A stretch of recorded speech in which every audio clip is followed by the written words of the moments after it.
নমস্কাৰ সকলোকে স্বাগতম জনাইছোঁ চেনেলটোৰ আৰু এটা নতুন ভিডিঅ'লৈ। আজিৰ এই ভিডিঅ'টিত আমি আসাম পুলিচ ABUB এক্সামৰ বাবে আকৌ এটা মক টেষ্টৰ ভিডিঅ' লৈ আহিছোঁ। আগৰ মক টেষ্ট ভিডিঅ'টো যদি আপোনালোকে চোৱা নাই সেইটো চাব পাৰে, তাতে 100টা কুৱেশ্যন আছিলে আৰু আজিৰ ভিডিঅ'টোত আমি 50টা প্ৰশ্ন ডিছকাছ কৰিম। ভেৰি ইম্পৰ্টেণ্ট আৰু চিলেক্টেড কুৱেশ্যনসমূহ কালেক্ট কৰি বনোৱা হৈছে, গতিকে আপোনালোকে চাব আৰু শ্বেয়াৰ কৰিব। চ' পলম নকৰি আজিৰ ভিডিঅ'টো আমি আৰম্ভ কৰোঁ।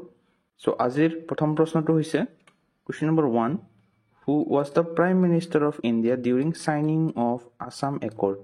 অসম চুক্তি স্বাক্ষৰ কৰাৰ সময়ত ভাৰতৰ প্ৰধানমন্ত্ৰী কোন আছিলে? শুদ্ধ উত্তৰটো হ'ব অপশ্যন চি, ৰাজীৱ গান্ধী। অসম চুক্তি স্বাক্ষৰ কৰাৰ সময়ত ভাৰতৰ প্ৰধানমন্ত্ৰীজনৰ নাম আছিলে ৰাজীৱ গান্ধী। আৰু এই অসম চুক্তিটো বা আসাম একৰ্ডটো কিমান চনত স্বাক্ষৰিত হৈছিলে? 1985 চনত। Question number 2 হৈছে the Constituent Assembly adopted the Constitution of India on dash অৰ্থাৎ সংবিধান সভাই কোন তাৰিখে ভাৰতৰ সংবিধানখন গৃহীত কৰিছিলে? তো ইয়াৰে শুদ্ধ উত্তৰটো হ'ব অপশ্যন চি, 26 নৱেম্বৰ 1949 অৰ্থাৎ 1949 চনৰ 26 নৱেম্বৰ তাৰিখে সংবিধান সভাই ভাৰতৰ সংবিধানখনক গৃহীত কৰিছিলে। ইম্পৰ্টেণ্ট প্ৰশ্ন, আপোনালোকে মনত ৰাখিব। Question number 3 হৈছে Who was the founder of the সত্যাশোধক সমাজ অৰ্থাৎ সত্যশোধক সমাজৰ প্ৰতিষ্ঠাপক কোন আছিলে? তো ইয়াৰে শুদ্ধ উত্তৰটো হ'ব অপশ্যন ডি, জ্যোতিৰাও ফুলে। সত্যশোধক সমাজৰ প্ৰতিষ্ঠাপকজনৰ নাম হৈছে জ্যোতিৰাও ফুলে। So next question number 4. In which year did the Battle of Alboy take place? আলবৈ যুদ্ধ কেতিয়া সংঘটিত হৈছিলে? কোনটো চনত সংঘটিত হৈছিলে? অপশ্যন 4টাৰ ভিতৰত শুদ্ধ উত্তৰটো হ'ব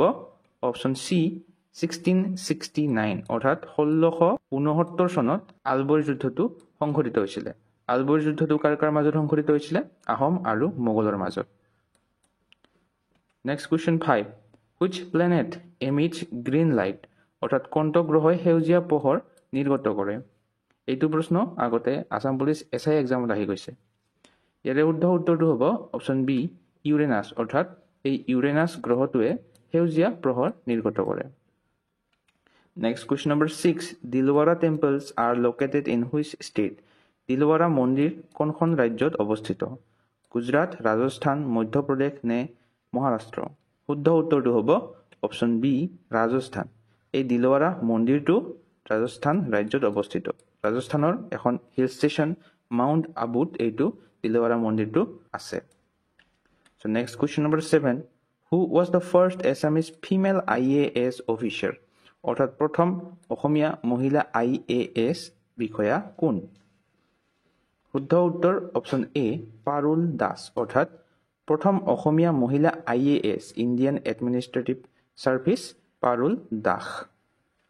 Question number 8 হৈছে scurvy is cause due to deficiency of ডেছ। স্কাৰ্ভি কোনটো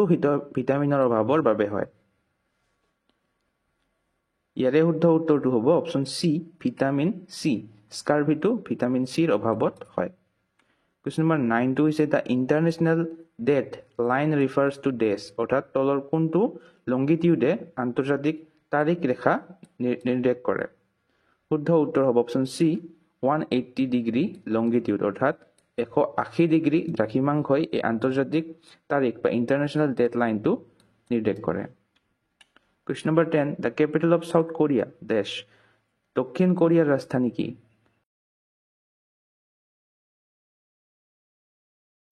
শুদ্ধ উত্তৰ হ'ব অপশ্যন বি, সিউল অৰ্থাৎ দক্ষিণ কোৰিয়াৰ ৰাজধানী হৈছে Seoul. Next 11 number. The autobiography Living History has been authored by dash আত্মজীৱনী এই লিভিং হিষ্টৰীখন কোনে লিখিছিলে? শুদ্ধ উত্তৰটো হ'ব অপশ্যন এ, হিলাৰী ক্লিণ্টন অৰ্থাৎ এই লিভিং হিষ্ট্ৰী নামৰ আত্মজীৱনী বা অটোবায়োগ্ৰাফীখন হিলাৰী ক্লিণ্টনে লিখি উলিয়াইছিলে। Question number 12 হৈছে the shape of coins during Ahom kingdom was. Ahom ৰাজ্যৰ সময়ত মুদ্ৰাৰ আকৃতি কি আছিলে? এইটো আমি আগতে ডিছকাছ কৰিছোঁ।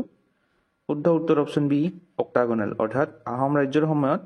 বা আহোম ৰাজত্বৰ সময়ত মুদ্ৰাৰ আকৃতিটো আছিলে অষ্টাভুজাকৃতি। Question number 13.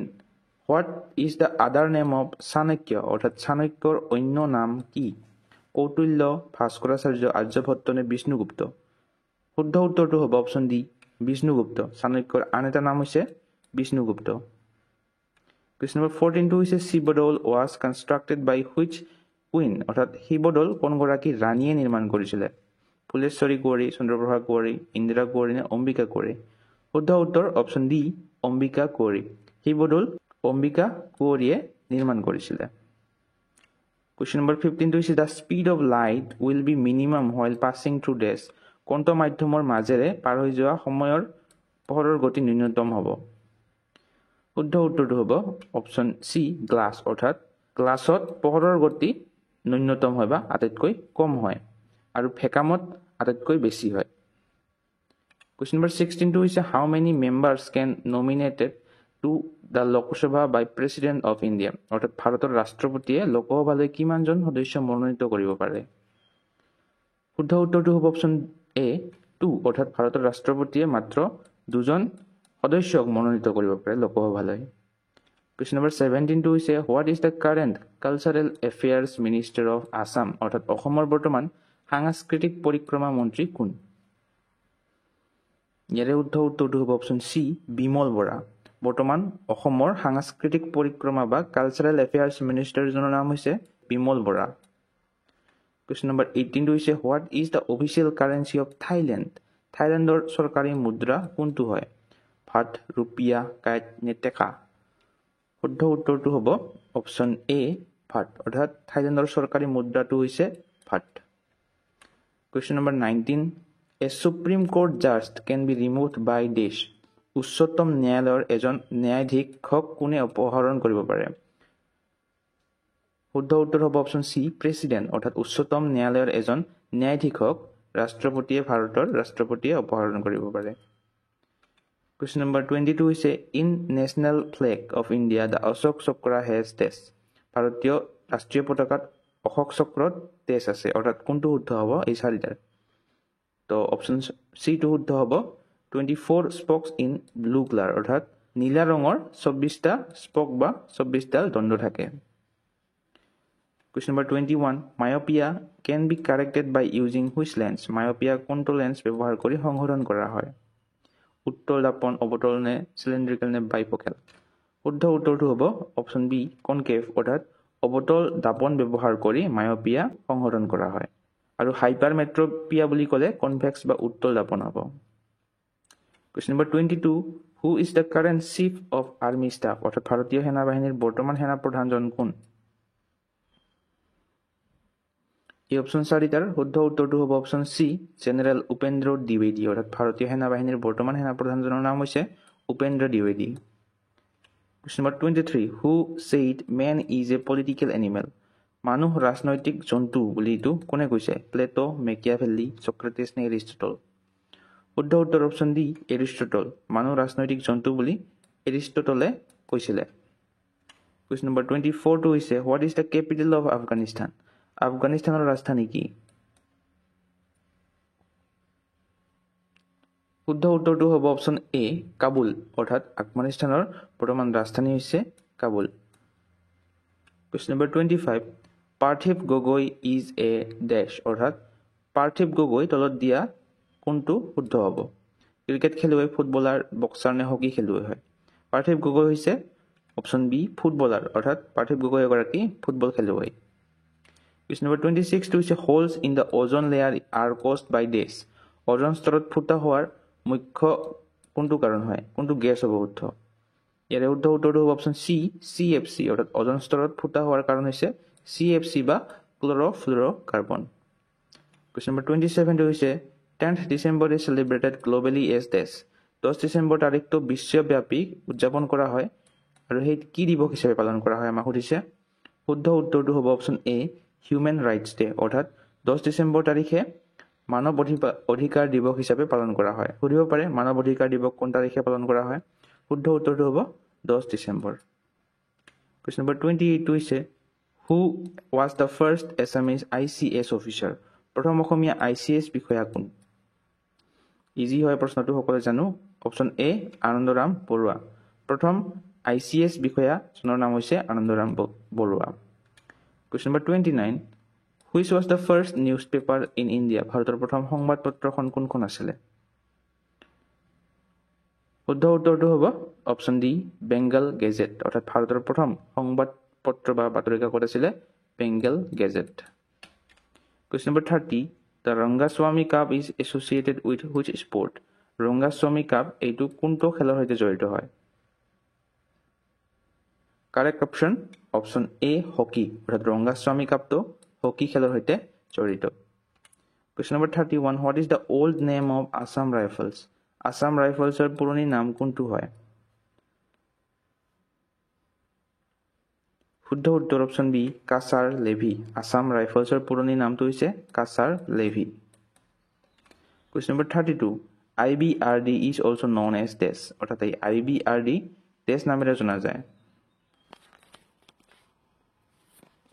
শুদ্ধ উত্তৰটো হ'ব option C World Bank IBRD World Bank বা বিশ্ব ব্যাংক বুলিও কোৱা হয় এই IBRD এৰ ফুল ফৰ্মটো হৈছে international bank for reconstruction and development Question number 33 to is whom did Bhaskar Barman send as an ambassador to Harshavardhan অর্থাৎ ভাস্কৰ বৰ্মনে কাক হৰ্ষবৰ্ধনলৈ ৰাষ্ট্ৰদূত হিচাপে পঠিয়াইছিলে শুদ্ধ উত্তৰটো হ'ব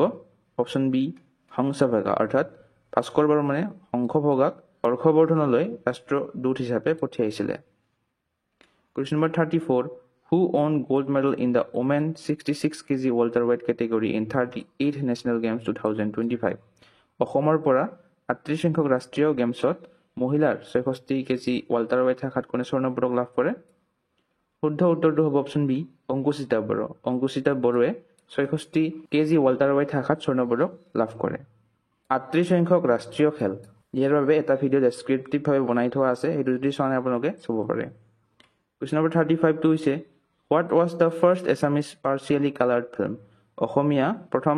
আংশিকভাৱে ৰঙীন চলচ্চিত্ৰ কোনখন আছিল শুদ্ধ উত্তৰটো হ'ব অপশ্যন এ শকুন্তলা ইয়াতে আংশিকভাৱে কৈছে সেইবাবে শকুন্তলাখন শুদ্ধ হ'ব আৰু পূৰ্ণাংগ ৰঙীন ছবি বুলি ক'লে হ'ব ভাইটিখন Question number 36 to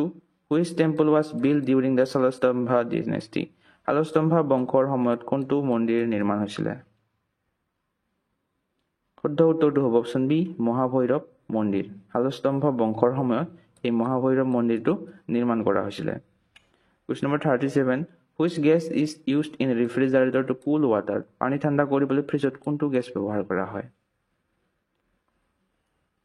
শুদ্ধ উত্তৰ অপশ্যন এ এমোনিয়া পানী ঠাণ্ডা কৰিবলৈ ফ্ৰিজত এমোনিয়া গেছটো ব্যৱহাৰ কৰা হয় Question number 38 is India started participating in Olympic Games in which year অৰ্থাৎ ভাৰতে কেতিয়াৰ পৰা অলিম্পিক খেলত অংশগ্ৰহণ কৰিবলৈ আৰম্ভ কৰিছিল শুদ্ধ উত্তৰটো হ'ব অপশ্যন বি 1900 অৰ্থাৎ 1900 চনত ভাৰতে প্ৰথমবাৰ অলিম্পিক খেলত অংশগ্ৰহণ কৰিছিল Question number 39 টো হৈছে Who is the current Minister of Parliamentary Affairs of India বৰ্তমান ভাৰতৰ সংসদীয় কৰ্ম মন্ত্ৰী কোন শুদ্ধ উত্তৰটো হ'ব অপশ্যন সি শ্ৰী কিৰণ ৰিজিজু হৈছে বৰ্তমান ভাৰতৰ সংসদীয় কৰ্ম মন্ত্ৰী বা minister of parliamentary affairs Question number 42 is the currency of United Arab Emirates UAE সংযুক্ত আৰব এমিৰেটছৰ মুদ্ৰাটো কোনটো হয় দিনাৰ ৰিয়েল দিৰহাম নে টকা শুদ্ধ উত্তৰ অপশ্যন সি দিৰহাম UAE এৰ কাৰেন্সিটো হৈছে বা মুদ্ৰাটো হৈছে dirham Question number 41 Sri Raghupati film was directed by whom Interesting question Sri Raghupati ছবিৰ পৰিচালক কোন শুদ্ধ উত্তৰ হ'ব অপশ্যন বি সুব্ৰত কাকতি অৰ্থাৎ শ্ৰী ৰঘুপতি ছবিখন সুব্ৰত কাকতিয়ে পৰিচালনা কৰিছিল Question number 42 What is the capital of Canada কানাডাৰ ৰাজধানীটো কি হয়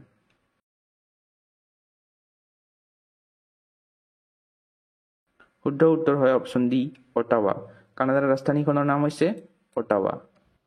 Question number 43 Which is the brightest star in the night sky নিখাৰ আকাশত আটাইতকৈ উজ্জ্বল তৰা তলত দিয়া কোনটো হয়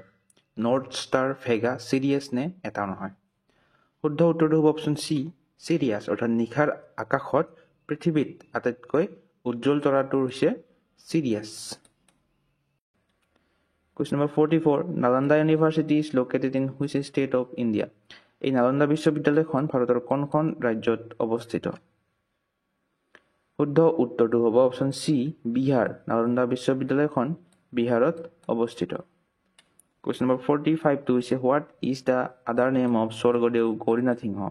Swargadev Gaurinath Singhor antu naam ki asile শুদ্ধ উত্তৰ অপশন বি সুহিত পাংফা অৰ্থাৎ স্বৰ্গদেৱ গৌৰীনাথ সিংহৰ আনটো নাম আছিলে বা আহোম নামটো আছিলে সুহিত পাংফা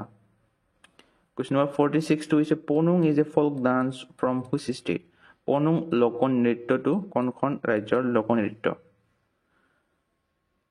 শুদ্ধ উত্তৰ অপশন সি অৰুণাচল প্ৰদেশ